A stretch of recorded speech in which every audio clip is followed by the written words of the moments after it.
guys, welcome to the new series Yoga with Aloha. Today I'm on the island of Maui and I'll be guiding you through a 15-minute Vinyasa practice. If you're an intermediate or beginner, whatever level you are, I'm sure you'll be able to do this practice. It might get a little bit fast at one point, but everyone will be able to catch up and there'll still be a twist. So let's get into it.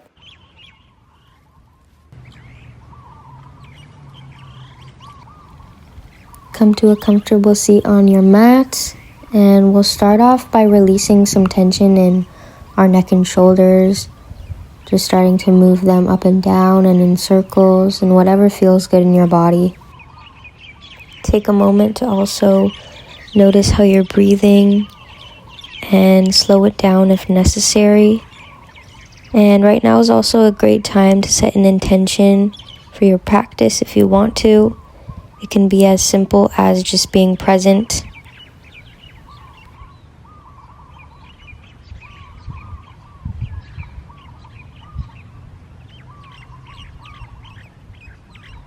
Now start to slowly roll your neck in a circle. If you feel a lot of tension, just breathe through it. That's my best tip.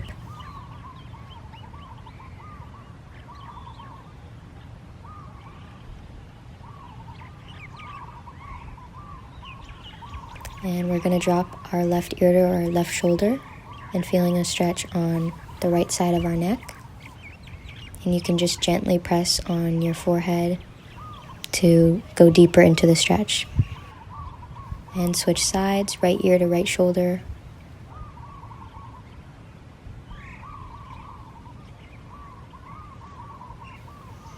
And we'll sweep our arms up, bring our hands to our heart, and lean over to our right side, sweeping our left arm up and over,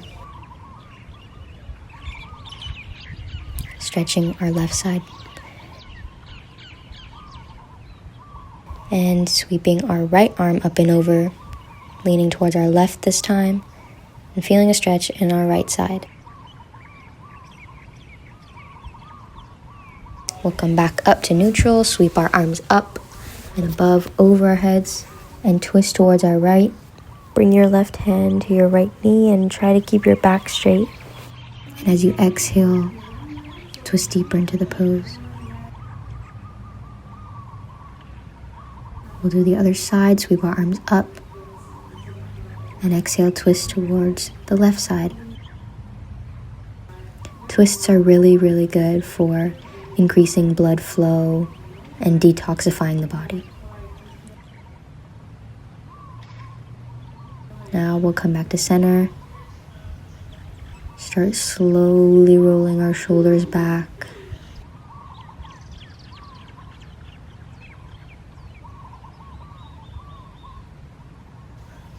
Continue breathing and focusing on the present moment. Notice where you are, your environment. And then we'll shift our shoulders forward.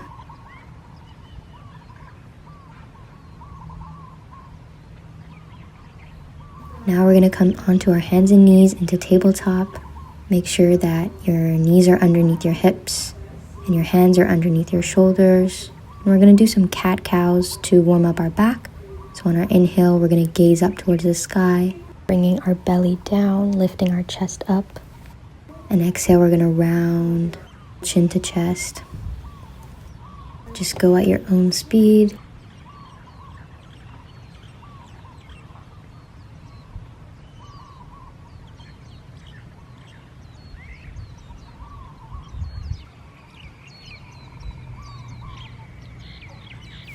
Come back to center, and on our next inhale, we're going to start to wave and peel our chest open for cobra.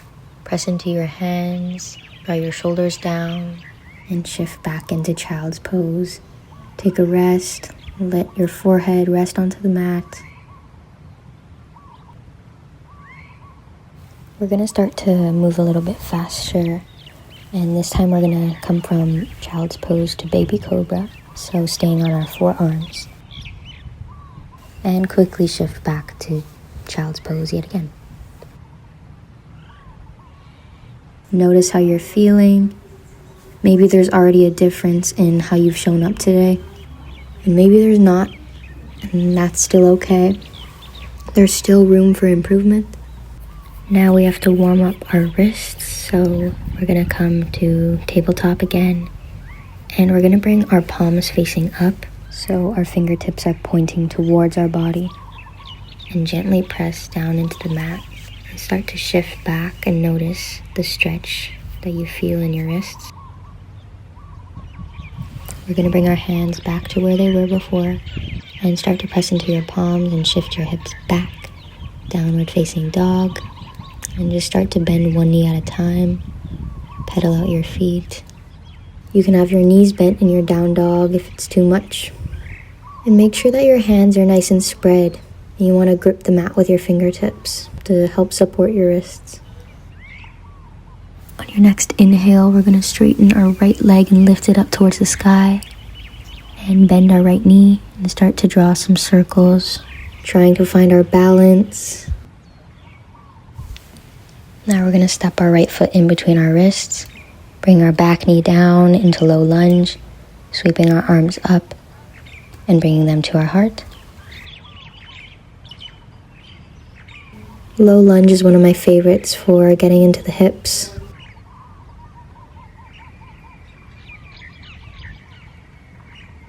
Inhale, we're going to rise up, start to straighten our front knee, and exhale, fold down into runner's lunge. If you can, go to wherever you can and make sure that it's comfortable and it should not have to hurt.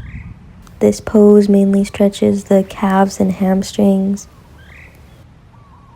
Now we'll bend back into our front knee, lift our back knee off the ground, rise up warrior one, and then bring our arms by our sides and flip our front palm, reversing our warrior, leaning to the back of our mat,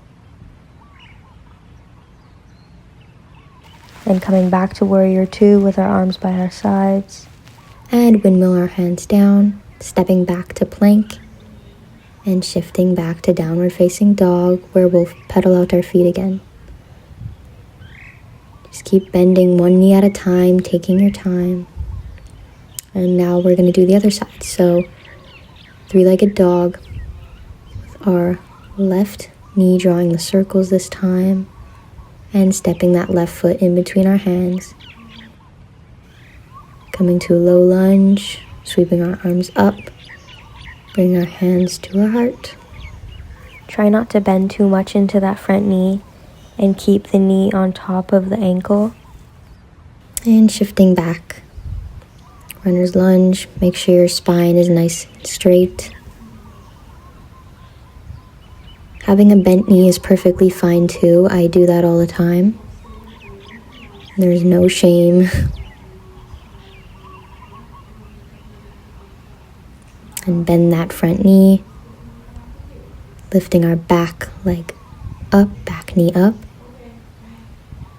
Bring our arms to our sides for warrior two, flipping our front palm up and leaning back, reversing our warrior, feeling a side stretch in our body.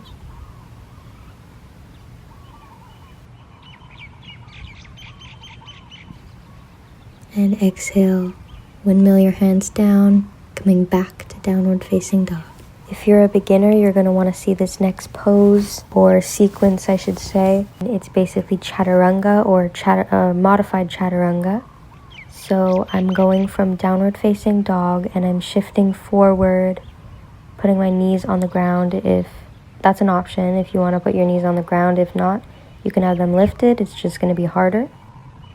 And I'm shifting, my shoulders go past my wrists, I'm hugging my elbows in, and I'm dropping my chest onto the mat. And that's called Chaturanga Dandasana. From there, I'm peeling my chest open and coming to upward facing dog. So that's basically what a Vinyasa is called in a Vinyasa practice, which is today's practice. And now we can shift back to child's pose, take a little rest, and we'll start to slow down our flow.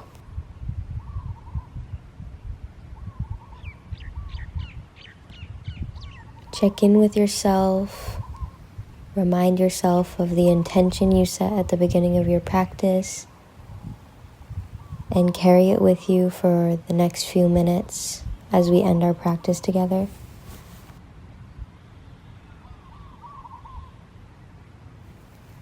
We're starting to slow down. We're going to slowly come onto our backs and hugging our knees into our chest, giving ourselves a little squeeze. Rock from side to side if you want. Massage your back.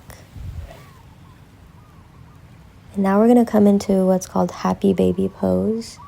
So we're going to bring our hands to the outer edges of our feet. And it's really good for our hips.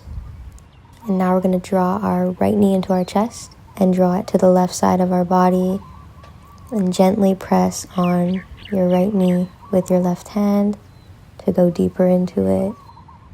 This pose is called supine twist. And we're going to be staying in the next few poses for a little bit longer than normal, just to really get into the benefits of it.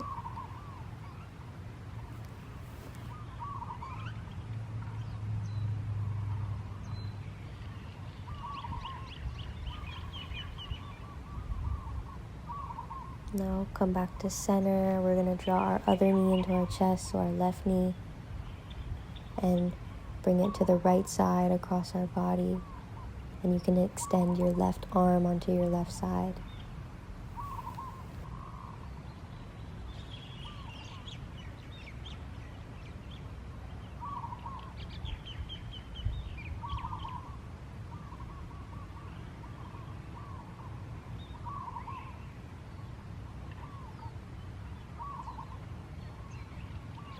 Keep coming back to your breath, and we'll hug our knees into our chest one last time before coming into our final pose, which is called Shavasana.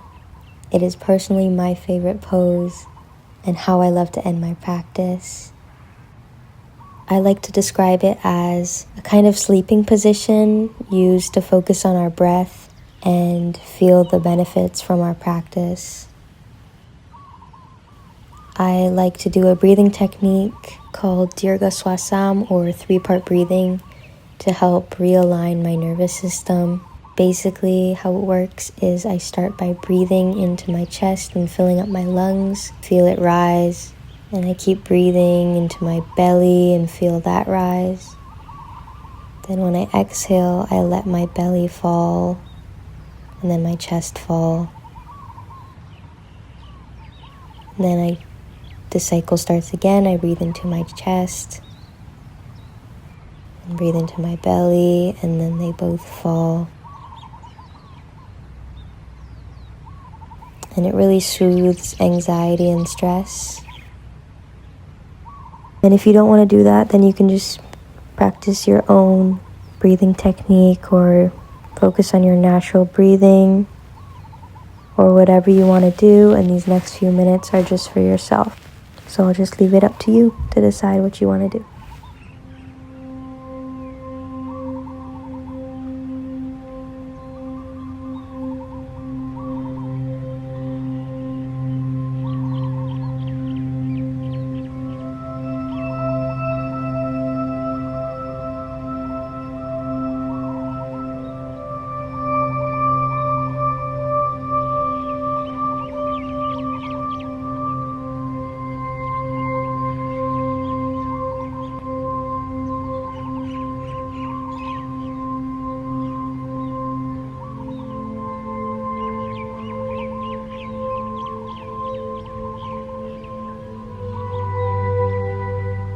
Start getting up into a comfortable seat.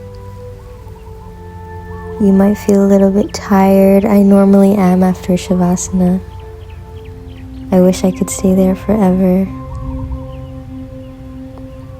Now we're going to reach our arms up towards the sky and bring our hands to our heart. And bow down. Namaste. Thank you for joining me today. I'm so grateful that you're here. If you like this video, be sure to check out the other ones on my page, and I'll see you next time.